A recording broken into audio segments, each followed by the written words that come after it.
Terungkap. Bentuk bangunan Ponpes Al-Hozini dari 2015-2025. Netizen, menjulang tapi rawan. Ambruknya bangunan musala Ponpes Al-Hozini di Sidoarjo pada Senin, 29 September 2025, terus menjadi perhatian. Pasalnya, hingga hari ini Jumat, 3 Oktober 2025, masih ada puluhan santri yang tertimbun reruntuhan bangunan. Warganet pun menyoroti bangunan Ponpes yang dibangun secara bertahap. Meskipun bukan gedung yang runtuh, namun warganet menilai bangunan bagian depan Ponpes itu mengkhawatirkan. Dalam foto-foto itu, pada tahun 2015 Ponpes Al-Hozini sudah berdiri 3 lantai dengan warna putih dan hijau. Kemudian pada tahun 2019, Ponpes ini mulai melakukan pembangunan di bagian depan.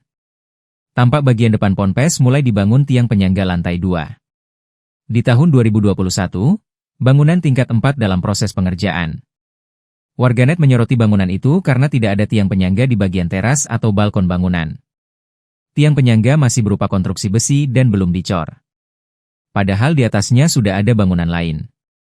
Bahkan lantai 3 ke atas tidak lurus dengan lantai di bawahnya dan cenderung melebar ke arah jalan.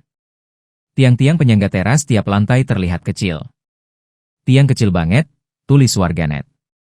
Proses pembangunan terus berlanjut sampai 2025.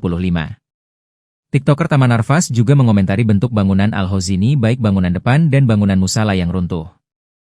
Bagian inilah yang runtuh, ini bangunan baru, dengan tampilan atas yang aneh. Saya tidak paham dengan konstruksi ya, cuma sekilas saya sebagai orang awam, ini kayaknya kurang bagus, ucap TikToker Taman Arfas. Potret pembangunan Ponpes Al-Hozini itu pun mendapat banyak komentar para warganet. Di sisi lain, pakar teknik sipil Institut Teknologi 10 November, ITS, Surabaya, Muji Himawan, ikut menyoroti bangunan musala Al-Hozini yang runtuh. Muji menyebut musala pondok pesantren, Ponpes, Al-Hozini Sidoarjo, Jatim, yang ambruk terhubung ke bangunan sekitarnya. Menurutnya, ambruknya bangunan tersebut karena mengalami kegagalan konstruksi.